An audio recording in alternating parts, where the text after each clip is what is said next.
Okay. We are set. We're gonna call this meeting. All right, Vice Chair Maggie Burns, Elizabeth Copps, Luke Curtis, Kyle Davenport, Marie Hoda, Edie Hughes, Here. Amy Wilson.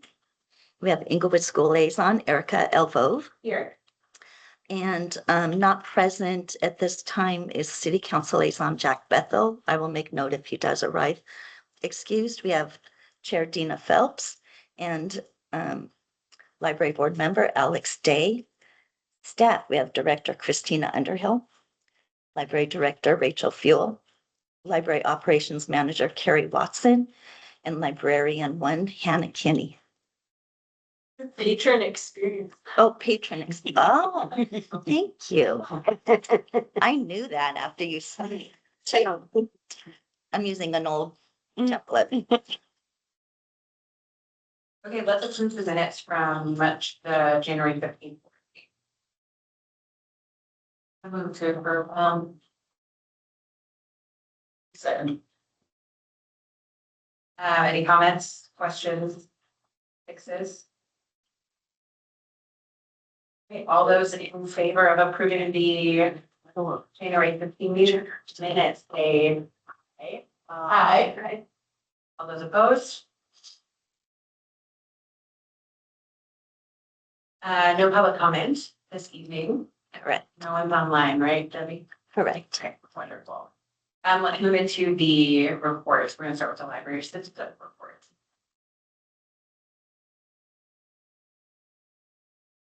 Awesome. So hopefully everybody received the new 2026 board stats in the new format. And as I mentioned last time, the 2025 should have been given as a separate document for comparison's sake.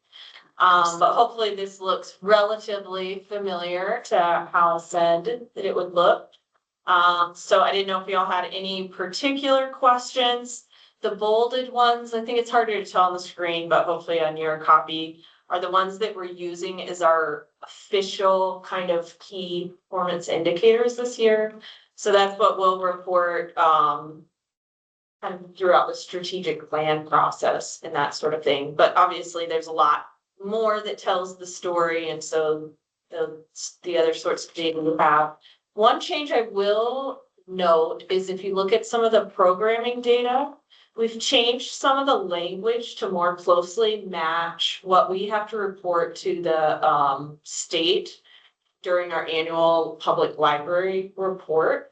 So we noticed that the way that it had been defined in previous years as just in-house and then outreach programs was not actually in line with the definitions that the state uses. So we've broken it down a little bit more into in-house, off-site, and passive programs. And then outreach, they actually track totally separate. And they're mostly concerned with, I believe they say like number of individuals directly engaged with the library. So that might be how many visit a table that we have set up versus how many people attend the larger event. So kind of event attendance. So we'll be kind of tracking that a little bit separately. It's always things we've kind of tracked, but we've maybe not reported it in the exact way that the annual report has asked us to track. So we're trying to just get consistent, more and more consistent, the more information that we find out. So I will say the thing that I was most excited about was our total physical visitors. We compared it to kind of some averages from last year, which ranged anywhere. So this averages out to 193 people per day. The highest we got last year was about 190, and it was in June and July. So in January, we've already maxed out the amount of visitors we had during our busiest months last year. Wow. So I think there might be some, hopefully positive things are also driving that foot traffic, but I think there's some Denver libraries that are under construction right now that are kind of on the south side of the city, so that could be driving more traffic. But we are, bringing new life into all adult programming, kind of changing around a lot of things, and obviously trying to promote more positively our programs and services. So hopefully that has had an impact as well. So, but I will answer any questions. Can you define passive program? Yes, great question. So passive programs is anything, like in the summer, when people register for summer reading, that will actually be considered a passive program. Right now, I think they're counting things like if they have leftover crafts kits, they'll set them out for kids to take. And so if those are collected, those are counted as passive programs. So anything like that, that's either you're registering, like winter reading registrations are counted as passive programs. Or anything that people can just grab and go is considered a passive. Do you participate in neighborhood nights? So we do, so Parks Rec Library Golf has a table. Last summer, we mostly just joined together with Parks Rec Library Golf and either put out library materials or sent a library person. Last summer, we didn't quite have the staff to staff our own table during the summer, just because sending people out of the library meant then we couldn't keep the library open because we didn't have enough staff inside the library. We're really hoping to be able to more consistently send staff to actual outreach events this summer, as long as we can maintain the staff inside the library to keep the library open. Because then it's like, well, if we send too many out, then we can't open here. So kind of having to decide where to put staff. I think that's a great opportunity to generate library cards. Yeah, that's why we really like showing up at those community events. I think children especially like seeing the library staff out in the wild, and it kind of gives another way to connect with the library staff.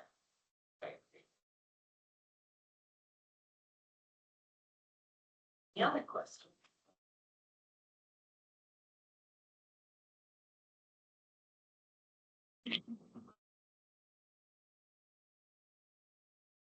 Okay, I am gonna love this new format. But think month by month for the whole year, I think. Well, and it'll allow us to do some better data visualizations as we go to kind of look at trends and, you know, what we, Mhm. it'll just be a lot easier to use. So. Okay, if we have no other statistical report questions or comments, let's move on to these. Got it. We'll just rock into this. So we are going to be, like I said, delivering you this pretty much as a template in this format throughout the year. So we're excited about it. And if you want any adjustments, you just let us know what you like, what you're seeing, and if you don't like what you're seeing. We are still rocking through our KPIs. So these are just reminders, what our goals are and everything. But right here, what we are trying to do is really get solid baselines on those. And like Carrie is mentioning, really align them to the other data that we have to report to outside entities and make sure that all matches up so we don't have conflicting data in various spots. So really aiming to get at least a 5% increase on a lot of these, and 10 if we can get it, especially on that digital circulation, we're really looking toward that. Here are all of our February activities that support our strategic plan goals. My brain keeps getting really mushy. Are we in February or are we in March? So I'm doing a lot of March work and all the dates are the same on the same days. So I'm getting real screwed up. Wait, these are our February activities that are supporting our strategic plan goal of empowering our staff and improving organizational effectiveness. So our whole team went through a staff in-service day. On that day, we got our staff brought back into alignment with strategic plan work, reminded them a lot about our budget process, how we staff the library, how all that's funded. So really did a lot of kind of information delivery in the morning. And in the afternoon, we did the Insights Discovery workshop.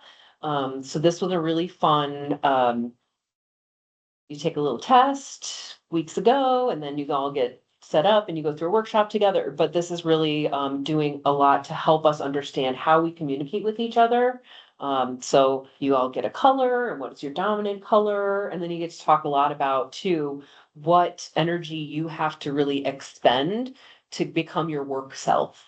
So sometimes people have to really dial up their red, for example, if they need to be more directive and be telling people what to do and holding people accountable, that's when you get in your red space, for example. So for some people that's easy, for some people that's really hard and it drains them when they're at work. So it was really fun to like go through the whole exercise and talk to each other about like, oh, that's why you're showing up that way. That's so interesting. I wouldn't have guessed you were yellow. I thought you'd be green. So, so there's just a lot of new and shared language that we can use to talk with each other about how we're talking with each other. So it's pretty cool. I recommend it if you have this in your organization. So that was February 6th. That was a really great Friday that we all worked together. Our leadership team, Carrie's leading us through PIC. You'll see PIC a lot, person in charge. That's what that stands for.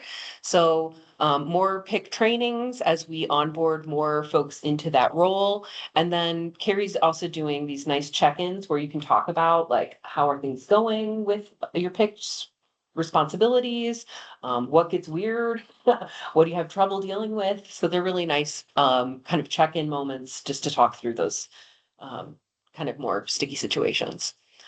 We've been really getting our facilities meetings set up, so we'll be prepared for that maintenance closure. Carrie will also be project managing that, so that'll be fun. Hannah's going to talk all circulation, user experience stuff, patron experience. Sorry, I had UX in here. She prefers PX. We're going to switch that out. So working on cross training, which has been going really well. I've gotten to sit at the desk with a new variety of people over on the ref desk side. That's been fun. And then really cool displays this month for National Library Lovers Month, which you'll see more of when Hannah talks about her team's work. Youth Services team is really working on clarifying their roles and making sure that they have all of their stuff set up to open the library and to close the library. So that's been really nice and helpful for that team just to feel more organized and centered in their work. Next, thank you. Our collection services team, small but mighty. We have 1.5 FTE hovering there right now. But they're working on the collection development librarian recruitment. We have 5 people we'll be interviewing next week. So highly qualified. Monica did all of their screenings and they all sound great. So we're pumped. They're working on cataloging camp too. Monica and Vicky are working on that. And then we are getting ready to buy stuff from our vendors. So getting all of our POs set up with some great trainings from finance, getting all that set up. Adult services team, they're updating their signage. You'll see this trainings in Enkel Academy. So what we're trying to do is as we create trainings for the library, make sure that they are in a format that's also able to go into our citywide training tool. So we really want people to have access to everything we're doing at the library and to be able to pop into that. And hopefully too, we'll get to a point where we have enough out there that we can be welcoming partner teams into cross training with the library so we can fill in some of those missing shifts that we have from time to time. Also, our tech assist is going to move to appointments starting in March. So you'll see that. It's a real slick website, very easy to use and set that up. So you can set it up with a staff member or on your own. Our in-service days upcoming, just reminders to y'all, May 8th and October 23rd, and we will be ready for our maintenance closure on the 19th, October 19th. How do you set up a tech assist appointment? You can go through any staff member or our website will also have the Okay, ability to register. Oh, Mhm. great. This is kind of queuing up more information that I'll be bringing to you next month, but so you kind of have a preview of what's going on with our facilities stuff. We've been working on, like I said, getting ready for that maintenance closure. So the dates have been identified. We've started to meet with facilities team members about this. This is the work that's probably going to be able to be done. We have about a $50,000 budget for that closure and for that work to be done. So we really need to work in tandem with facilities to make sure we're prioritizing the work that our patrons are asking for, that we're noticing, and that they're noticing needs attention. So We have the restroom doors unlocked right now, but they still are a little bit, we don't know what's happening. So looking forward to investigating that a little bit more. Our air vents, we'd really like all those cleaned out. I think that would help us with all of our breathing. Oh, looking to get paint on our walls, more corner guards to block. We are always driving heavy book trucks around and slamming them into walls from time to time. And you may notice in this room, we have pretty old blinds. We'd like to update those. And in Perrin, our blind that goes to the external is very broken. So we'd like a new one. So that's what we're aiming for that closure. At that time also, we'll have deep cleaning of our carpets, high dusting, all of those other tasks as well. We did have an opportunity to walk through some capital request needs with facilities management, but we don't have any money in the budget for that. So we have identified the things that we think would be high priority to us.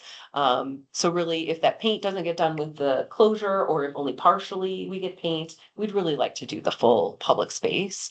And then you probably noticed some of our furniture out there could use a little love. So we would like to replace a lot of the public furniture as well. But that is all a hefty price tag, and we understand that. So just understanding that, but still putting the request in so folks know what the needs are.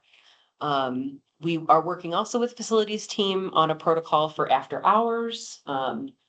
We're trying to make sure that they're implementing a new ticketing system, and just to make sure that we understand what needs can be met at our time when we're open from 4:30 to 7:30, and they're not staffed on the facilities team in the building. So how will that work? Who do we call? How do we make sure we understand what you can do in that time frame and what might just have to wait? So really working on that with them too. And then a request for you all.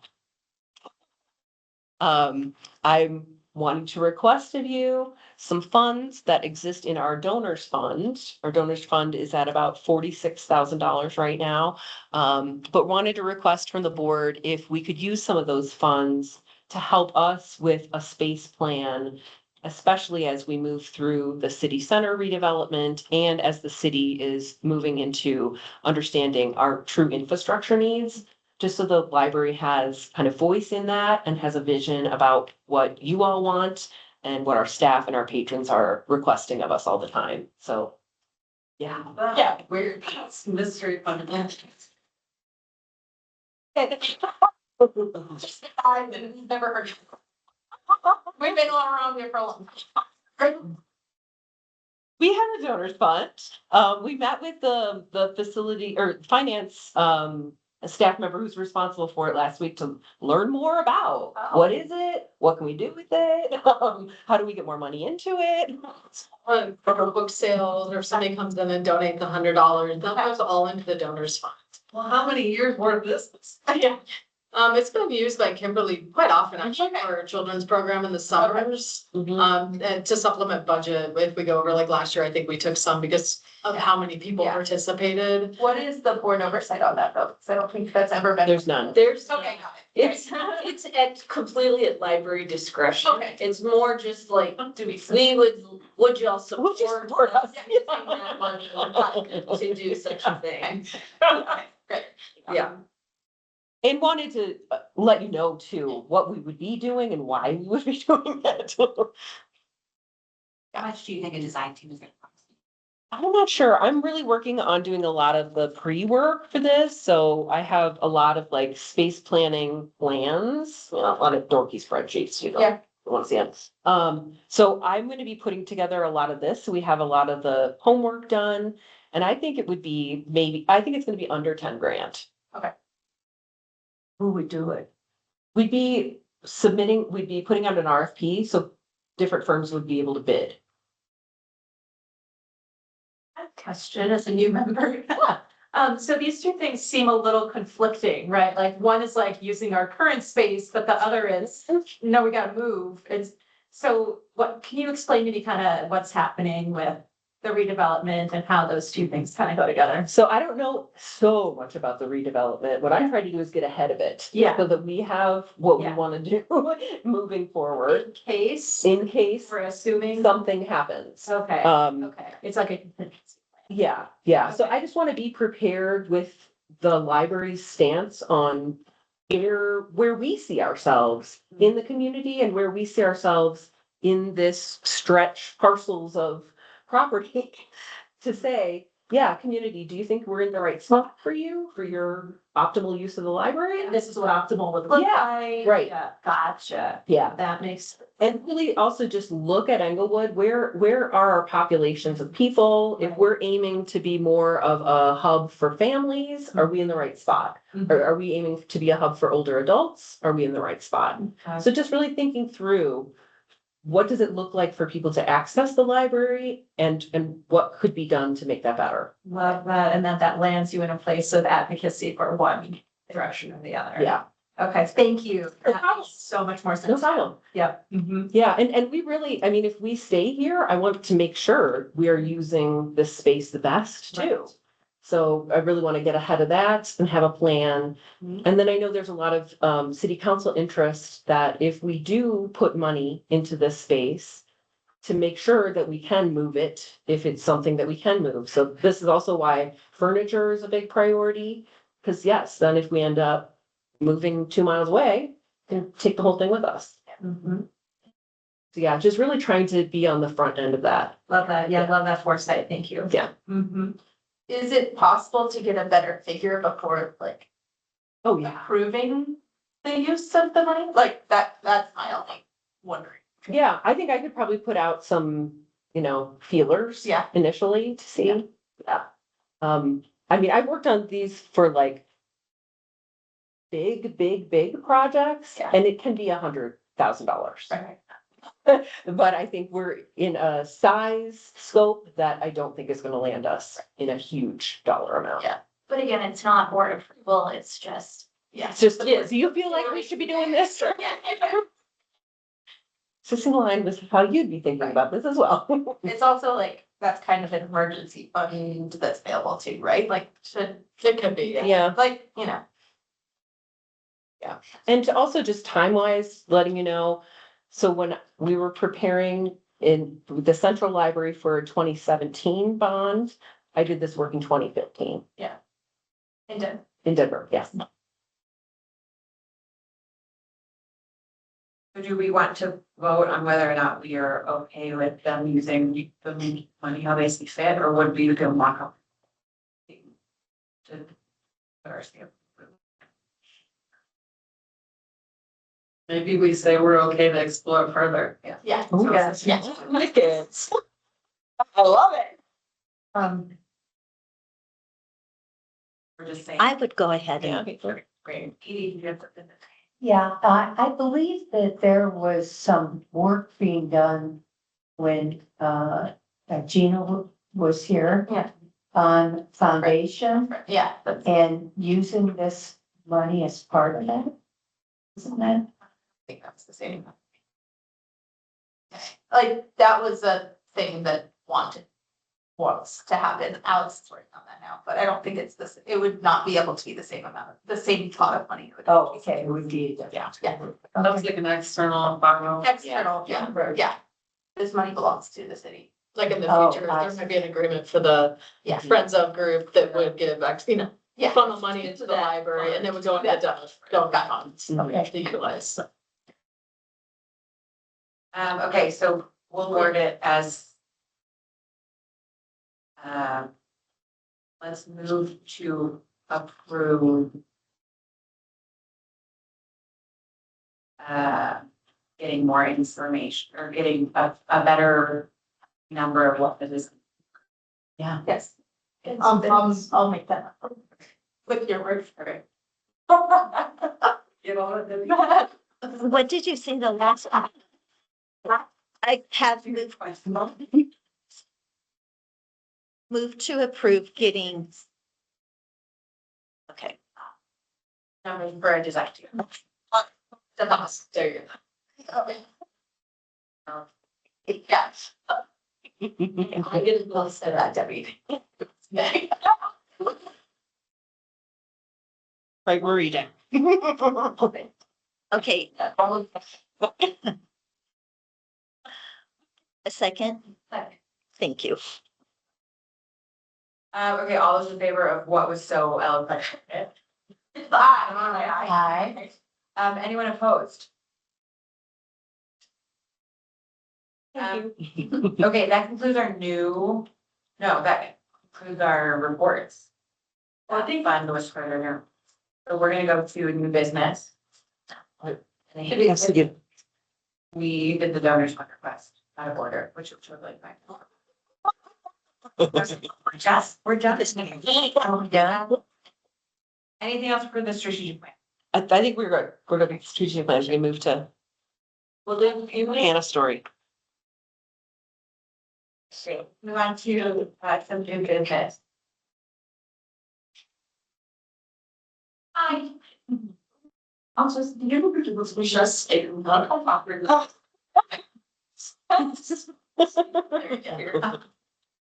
Hello.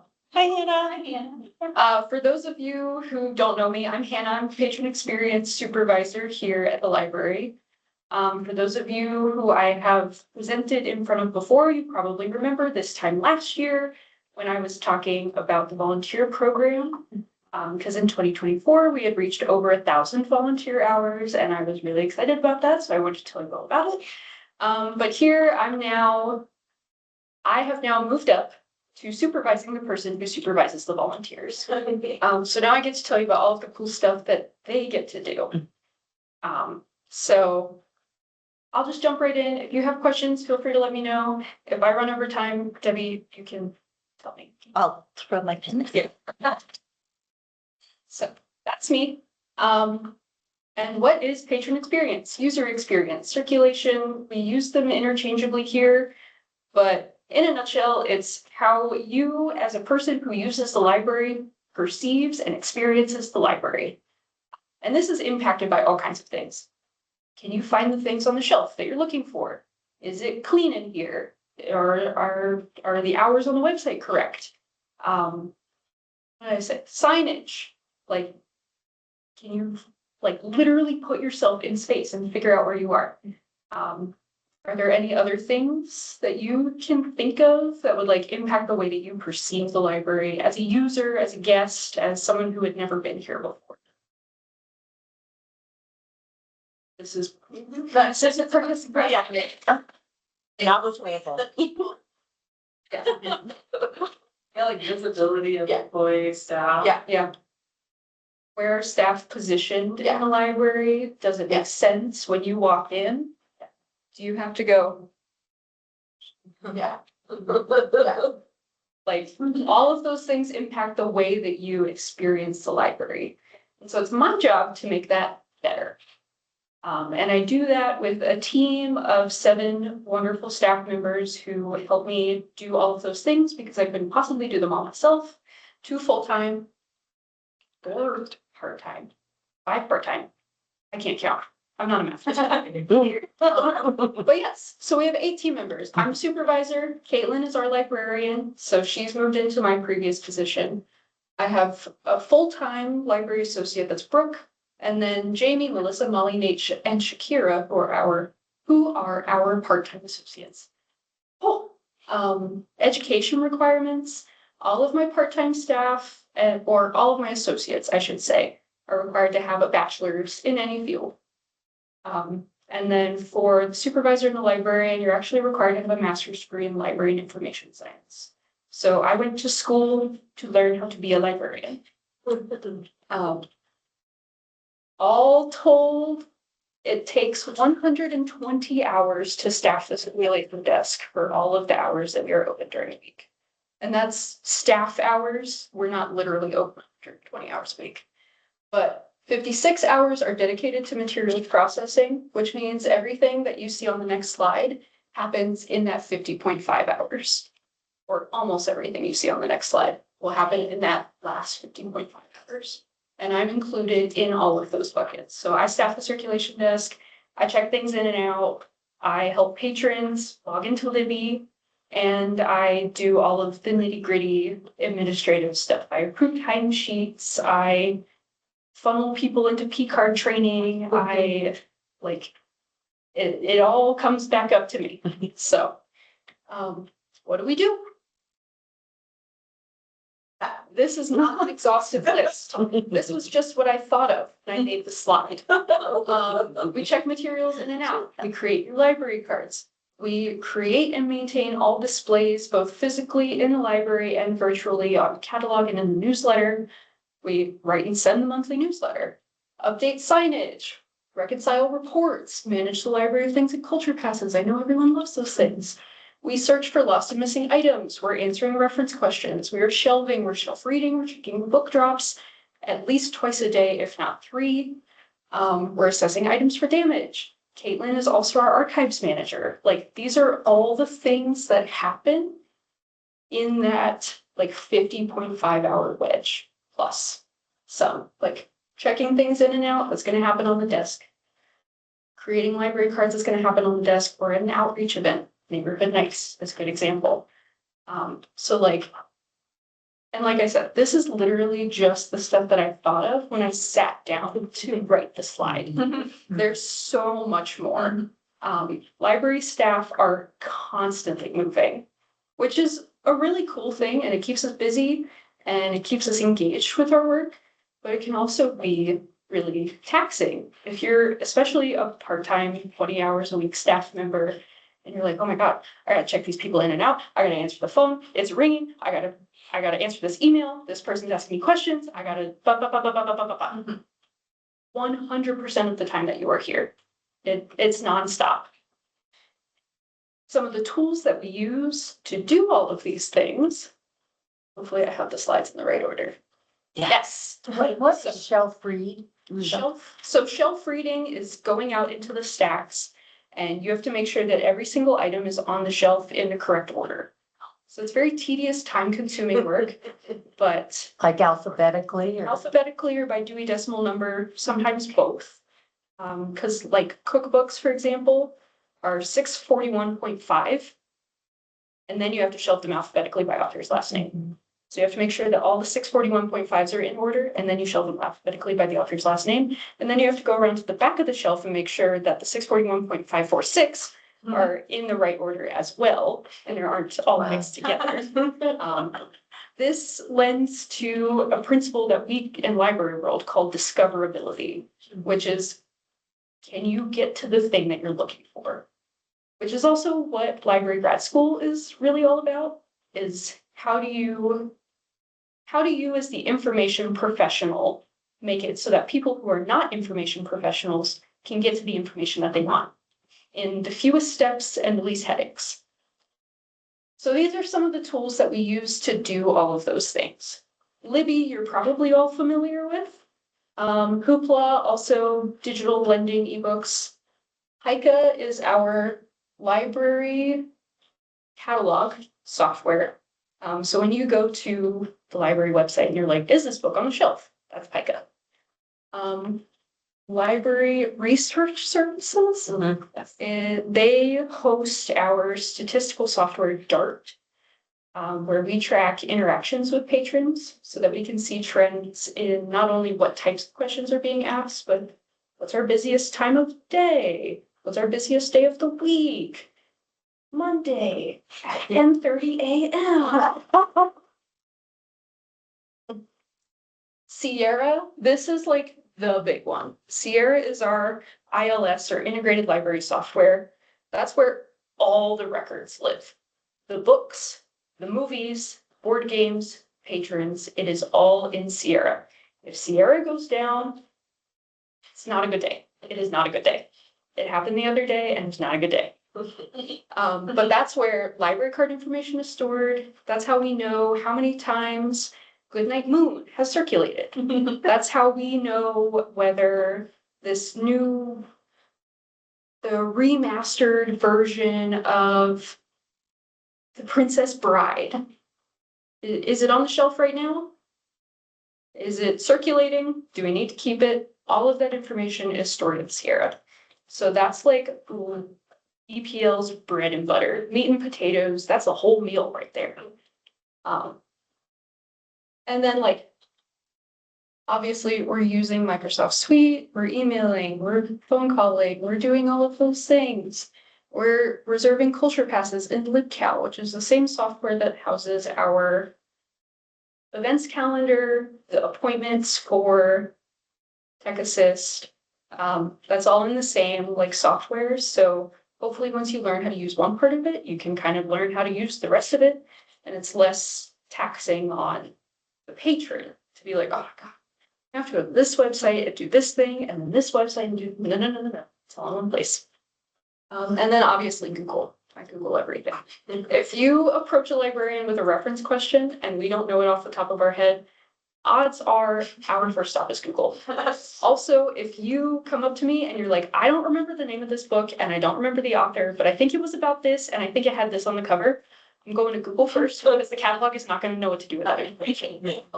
But the catalog, which is how users, patrons find what they're looking for in the library, is like all of that data comes from Sierra. So it's really crucial that we also have accurate records in Sierra so that when it fills into the catalog, we're not sending you on a wild goose chase. Do you use AI? Do you use AI? Personally, no, I don't. None of these tools or none of the library specific tools at this point in time have like AI software integrations. And right now, I don't see that that would be like a value add to the library because whatever I put into whatever AI generative model, I'm still gonna have to fact check later. So it's easier for me to just do it the first time, to be perfectly honest.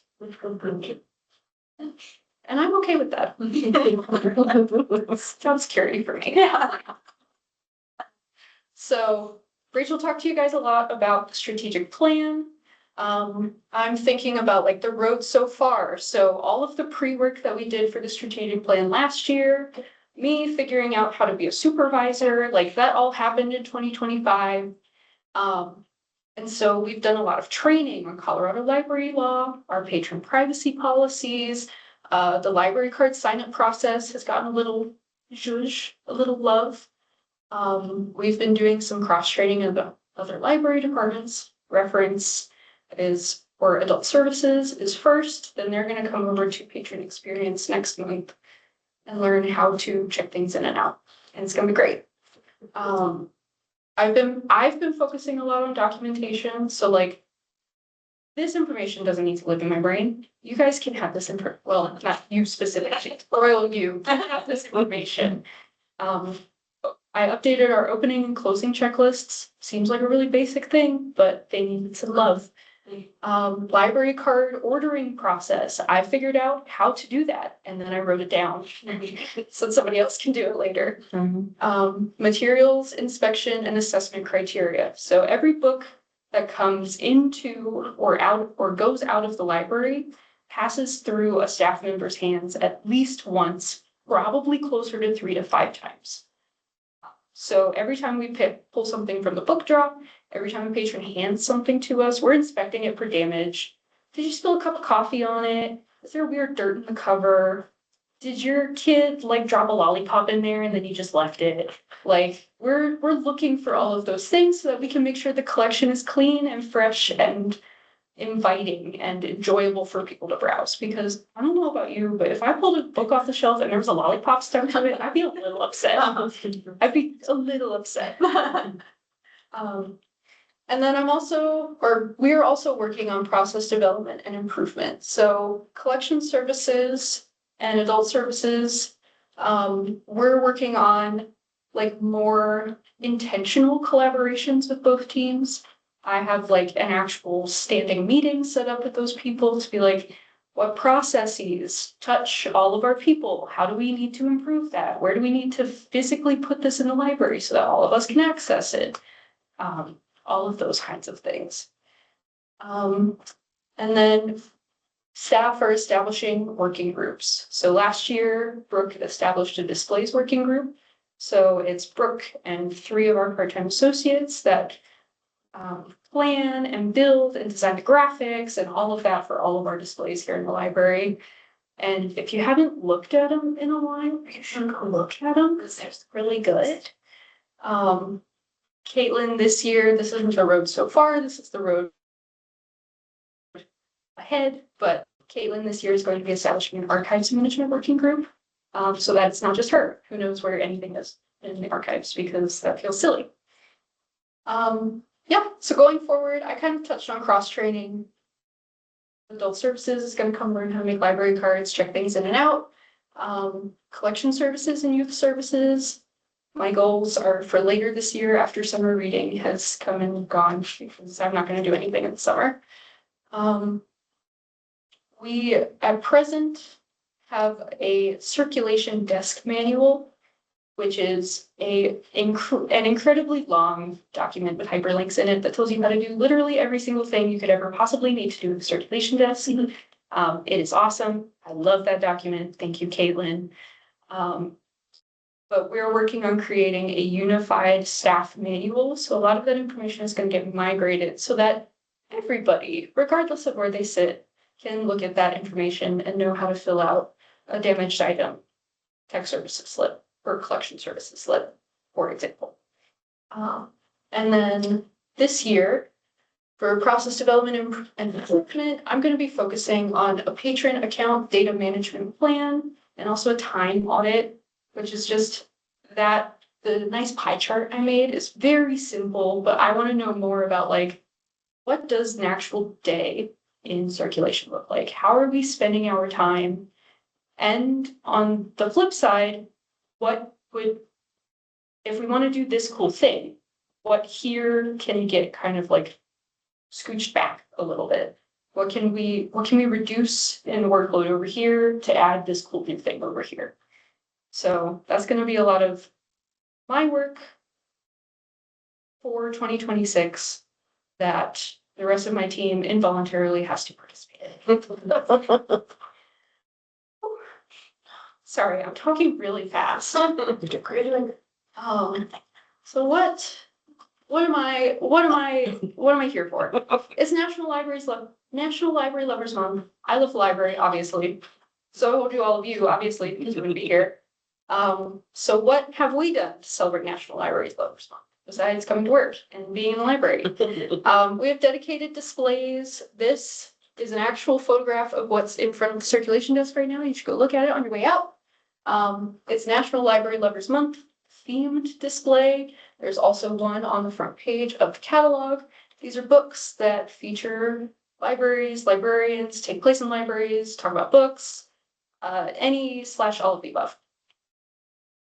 And then what you can do to support us during National Library Lovers Month.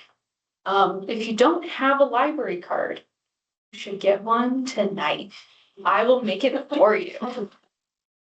And then this says write down 3 to 5 books, movies, board games, TV shows, etc. that you love for inclusion in our little libraries. So we have a staff, it's like a staff recommendations display. But it's just like a little shelf, and it's some of your favorite things. These are very broad. You do not have to write a blurb. You do not have to put your name to it. But I would love to invite you all to take ownership as board on a shelf on our little libraries. And in my ideal world, I would have remembered to bring Post-it notes in here. But I just write them up on the whiteboard if you don't mind everybody in the world knowing what you'd like to read, and then I will take that list and make you guys a little library, and then you can come look at it at the next library board meeting in March. We'll love that idea. And we do have board games in the collection, so like you can name a board game. I think that's everything that's on the slides. So before I make you all tell me what your favorite book is, do you have any questions for me? That's so great. Thank you. Thanks for letting me talk about all the fun stuff that happens at hyperspeed. It didn't seem as fast as you think. It's great. Parents, Want us to treat it? Do that. It's up to you. I'm here. Yeah. She's right. Is right. Our favorite books, moving forward. Oh, Right? Like the books, movie, book, games, TV shows, I really like induction learners. Have books in the collection. I'll start with your son, come on. the great believers.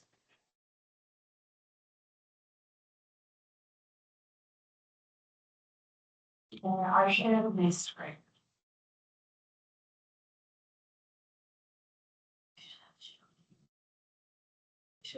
My favorite book is Boys Life by Robert McCann. Rhythm. Or one of my top five. So. You said McCammon? McCammon, Mac, it's like Mac Cammon. I'll figure that out. We usually write short. The other reason we use. Yeah, honest. Great. One that I read recently and really liked was Before the Coffee Gets Cold.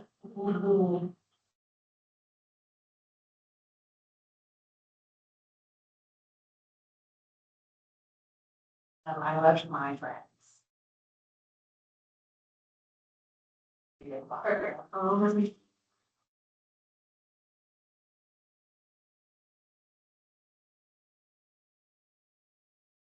Woodworking. Woodworking. By Emily. That's something. Maybe something Claire, they, Jane, yeah.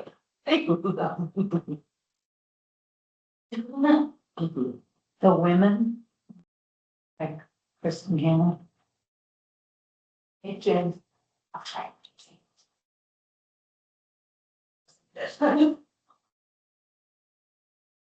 This is one of my old favorites, The Red Tent. Yeah, it's still was Donna Gal, or no. Anita Diamant. Yeah.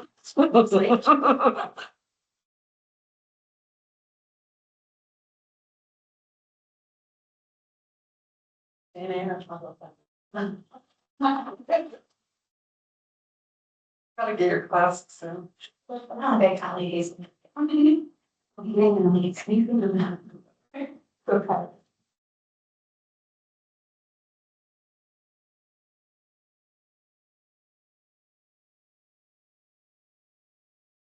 I think it's right, I'll get game.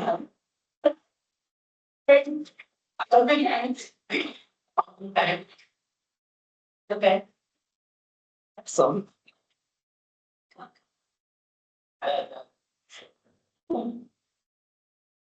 To Kill a Mockingbird, favorite book, that's pretty well known. I also just recently read the Backyard Bird Chronicles. How was it? You have to really like birds. It's a good book. The very book, it's a bit quiet, it's not, there's not a lot of high stakes. And March or April. Yeah. So. Yeah, I'll tell you all. Thanks. Did you get some Hashman? Yeah, true application. Well, the old school. Would you like to switch this along? Yes. That growing up. Covenant of water. I don't think, yeah. I think she did one. Did you? Sounds good. Oh, Wild Robot. And The Wild Robot. Oh, no, there's 3 books here. And, I think. Stillwater, Oh, kids I books. really need to read it because it's about. Yeah. Yeah, it's like one of my favorite books. I'm all at the Wildwood. Do you know they're making that too? The same people that did Coraline. Oh. Really?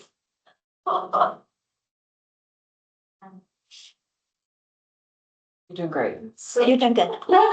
Next year in Havana. Mm.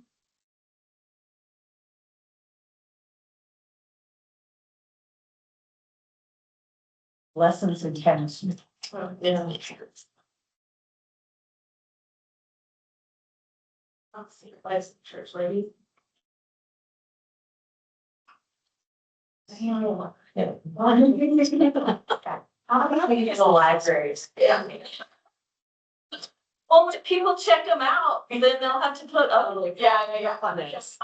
Display. This is gonna be a good display. Yeah. First out. First cow.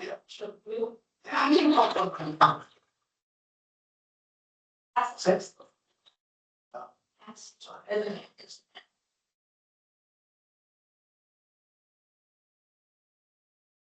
Yeah. Oh, yeah. Not in live. Yeah, no. My movie's on mobile for your libraries. See. So get the, That's a good list. Are you satisfied? Want to ask anything else last minute or in see why any do you games? Oh, you have games. These two are suggestions. Oh, so, Monopoly Junior is in the book. It sure is. Sure,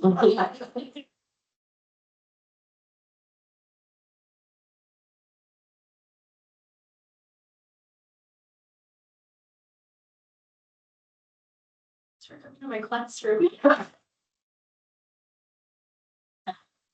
The Chelsea girls. We'll get Chelsea girls. Chelsea girls. Right, Fiona Day.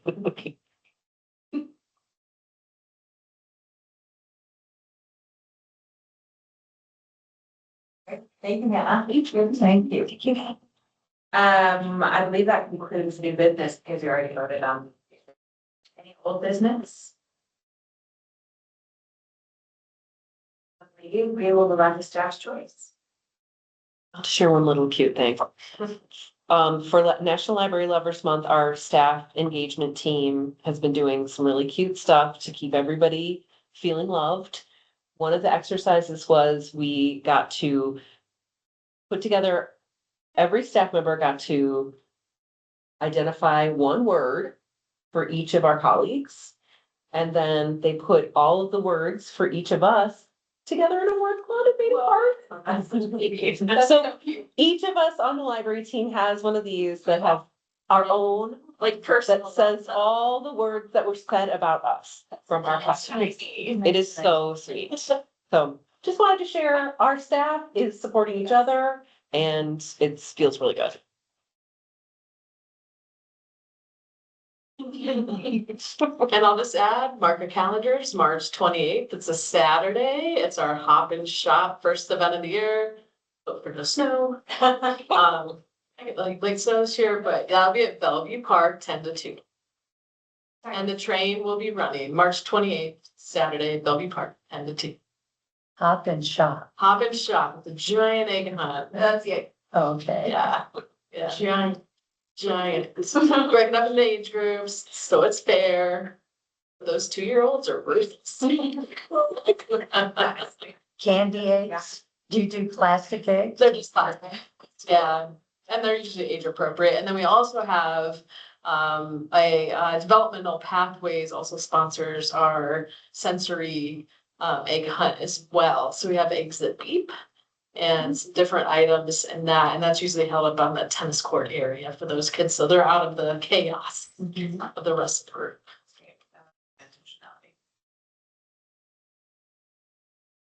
Okay, board members' choice.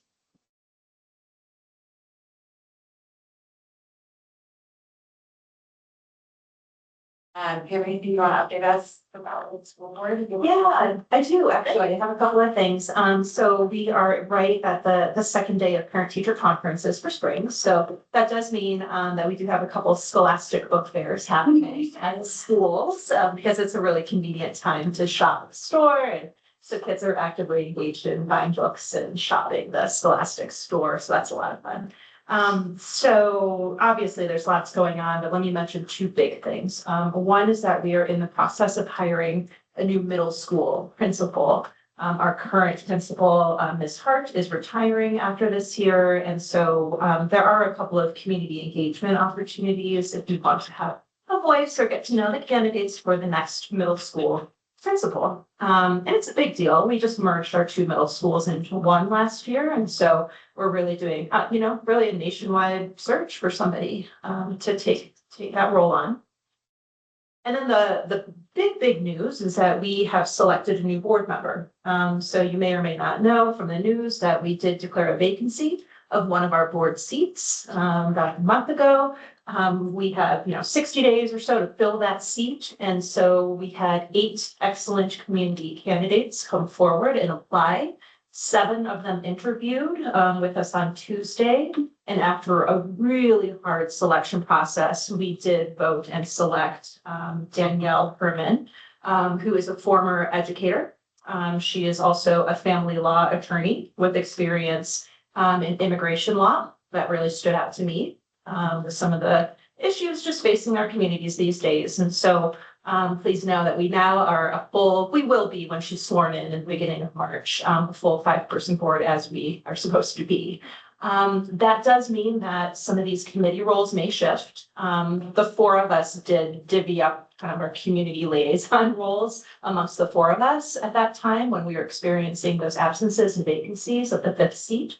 And so at the March meeting, or maybe the following meeting, we may have to reshuffle some of these committee assignments. And so I'm hoping I'll still be here at the next meeting, but I'm not sure what will happen just because I do have to give something up, very likely. So I will keep you all updated and informed on what that looks like moving forward. But it's an exciting time for us, and we feel very confident that we've made a good selection and somebody who's going to be an excellent counterpart. So that's our biggest news. Yeah. Congratulations. Yeah, thank you. Thank you. It feels good to be a functional member. Yeah. Yes. Yeah, thank you. Great. Thanks so much for sharing all of that. Okay, well, if there is nothing else, we will adjourn. It is 6:57. Thanks, everybody. Yay.